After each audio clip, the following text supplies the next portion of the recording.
Hi friends, ring round classes channel में आपका स्वागत है। तो कैसे हैं? चलिए आज का वीडियो स्टार्ट करते हैं संस्कृत पाठ 11 के सब्जेक्टिव क्वेश्चन आंसर के साथ। इस चैप्टर का नाम है फ्रेंड्स व्याघ्र पथिक कथा, अर्थात बाघ और एक राहगीर की कथा है। ठीक है, तो इस चैप्टर का पहला प्रश्न है व्याघ्र पथिक कथा से क्या शिक्षा मिलती है अथवा व्याघ्र पथिक कथा में मूल संदेश क्या है। तो उत्तर हो जाएगा फ्रेंड्स नारायण पंडित विचरित हितोपदेश के नीति कथा ग्रंथ के मित्र लाभ खंड से ली गई कथा व्याघ्र पंडित है। ठीक है, कहने का मतलब है फ्रेंड्स कि हितोपदेश के जो नीति कथा ग्रंथ है वो मित्र लाभ खंड से ये लिया गया है और इसके रचयिता है फ्रेंड्स नारायण पंडित जी। ठीक है, इस कथा में एक पथिक वृद्ध व्याघ्र, ठीक है, व्याघ्र का मतलब होता है फ्रेंड्स बाघ, ठीक है, बूढ़ा बाघ, वृद्ध व्याघ्र मतलब बूढ़ा बाघ। ठीक है फ्रेंड्स,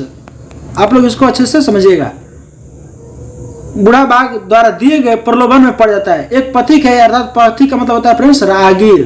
ठीक है, इसको लिखते रहे यहाँ पर राहगीर। एक राहगीर है फ्रेंड्स इस कथा में और वो एक बूढ़े बाघ के लोभ में पड़ जाता है। वृद्ध व्याघ्र हाथ में सुवर्ण कंकड़ लेकर पथिक को अपनी ओर आकृष्ट करता है, अर्थात एक सोने का कंगन लेकर के फ्रेंड्स वो बूढ़ा बाघ एक राहगीर को अपनी तरफ आकर्षित करता है। पथिक निर्धन होने के बावजूद व्याघ्र पर विश्वास नहीं करता है।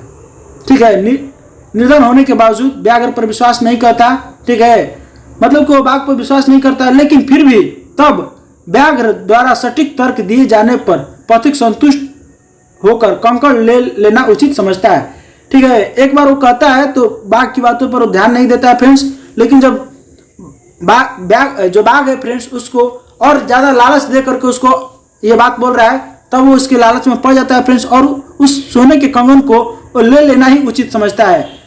व्याघ्र द्वारा स्नान कर ग्रहण करने की बात सुनकर पथिक महाकीचड़ में गिर जाता है।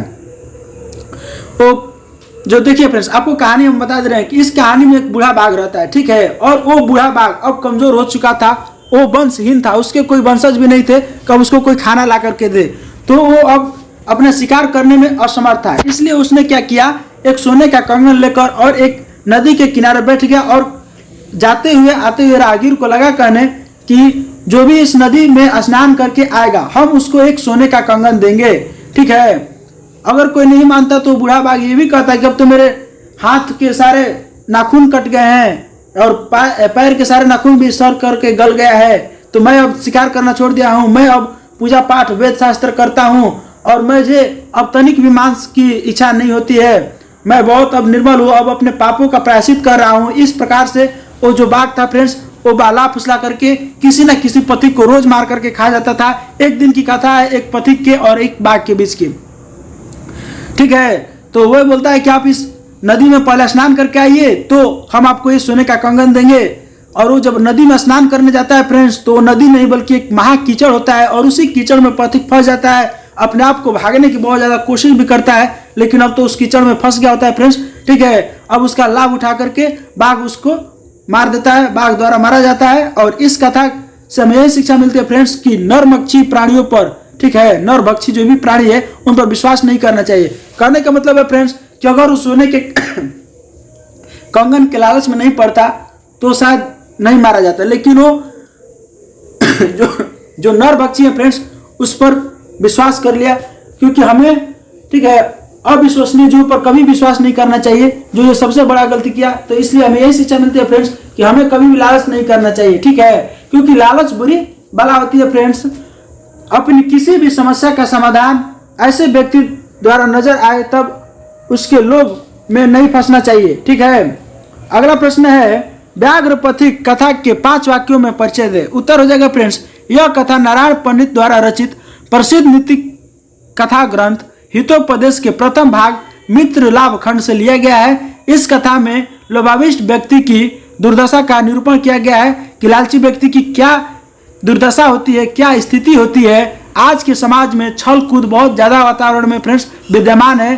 चारों तरफ आपको लोग बेवकूफ बना करके ठगने का प्रयास करेंगे। ठीक है, आप कभी भी 1 रुपए का लालच कोई दे या 10 रुपए का, चाहे 10,000 चाहे 10 करोड़ का भी लालच दे, लालच होता है फ्रेंड्स। ये नहीं कि आप आज 10 रुपया भी चोरी कीजिएगा फ्रेंड्स तो आप चोरी कहलाइएगा, और जब आप 10,000 भी चोरी कीजिएगा तो चोरी कहलाइएगा। तो इससे अच्छा है कि हम 10 रुपया क्यों चोरी करने जाए जब हमको चोरी कहलाना है। तो आप ये मत सोचिए कि हम 10 रुपया चोरी कर रहे हैं, आप चोरी कीजिए ही मत। इसलिए फ्रेंड्स आप लालच छोटे वस्तु के लिए कीजिए या बड़े वस्तु के लिए, लालच लालच होता है और उस लालच का फ्रेंड्स अंत भी खतरनाक ही होता है। ठीक है, जहां अल्प वस्तु के लोभ से आकृष्ट होकर लोग अपने प्राण और सम्मान से वंचित हो जाते हैं, अपने समाज से भी वंचित हो जाते हैं फ्रेंड्स, अपने प्राण की आहुति देकर मर जाते हैं किसी न किसी जाल में फंस करके। ठीक है, यह उपदेश इस कथा से मिलता है कि वंचकों के चक्कर में न पड़े। ठीक है, यानी लालच के चक्कर में कभी न पड़े फ्रेंड्स। अगला प्रश्न है, वृद्ध बाघ ने पथिकों को फंसाने के लिए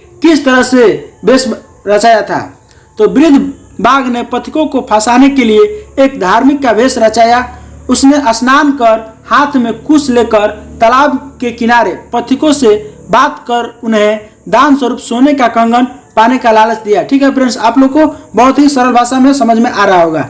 पथिक वृद्ध बाघ की बातों में क्यों आ जाता है? तो पथिक ने सोने के कंगन की बात सुनकर सोचा कि ऐसा भाग्य से ही मिल सकता है, सबको थोड़े बार बार ऑफर आता है, ऑफर मिला है भाई लूट लो वरना ऑफर जाते देर नहीं लगती। ठीक है, किंतु जिस कार्य में खतरा हो उसे नहीं करना चाहिए, उसे यह भी ध्यान रखना चाहिए। ये उसकी सबसे बड़ी गलती थी फ्रेंड्स।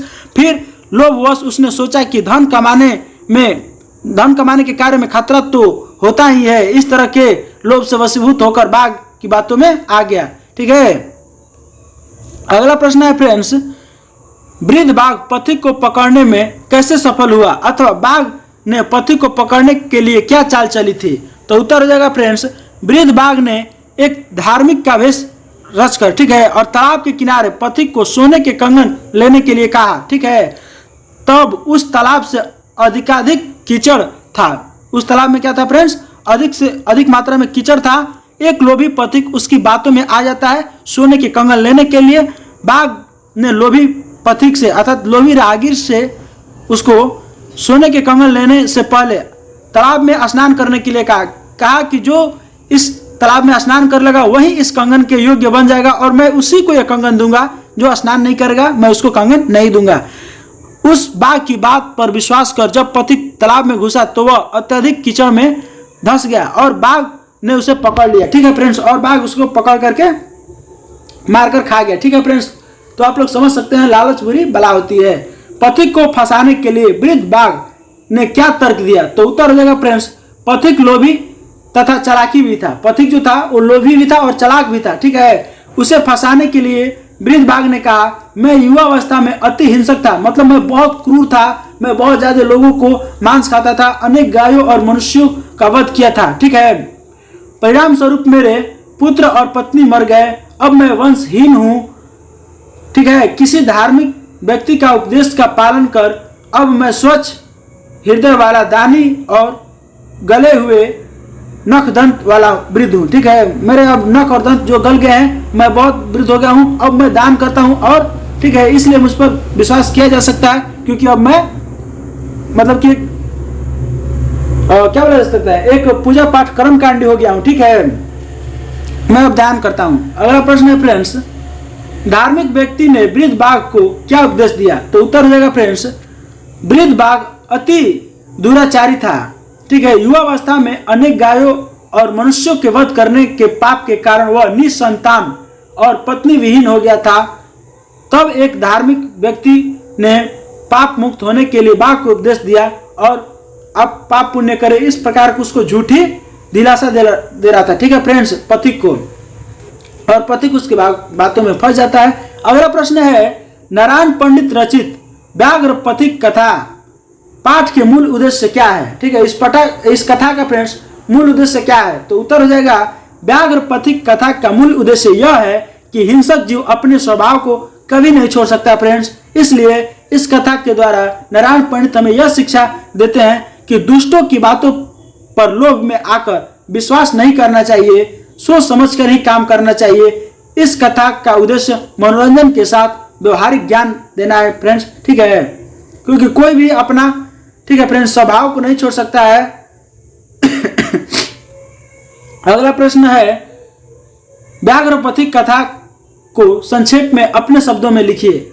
तो उत्तर जाएगा फ्रेंड्स, यह मेरा है वह दूसरों का है, अर्थात मेरा परिवार और दूसरे का परिवार ऐसा संकुचित बुद्धि वाले अर्थात छोटी बुद्धि वाले ही कहते हैं। ठीक है, संकुचित मतलब होता है सिकुड़ा, इस तरह से खूब सिकुड़ करके छोटा हो जाएगा। वो इतना बड़ा था, जैसे मान लीजिए वो इतना बड़ा था फ्रेंड्स, तो सिकुड़ करके इतना इस तरह करके छोटा हो गया, अर्थात छोटी बुद्धि वाला। ठीक है, कहते हैं छोटी बुद्धि वालों के विचार होता है कि वह मेरा है वह तुम्हारा है, यह हमारे घर का है तो मैं इनकी रक्षा करूंगा, वो तुम्हारे घर का है इसलिए मैं तुम्हारे घर की रक्षा नहीं करूंगा।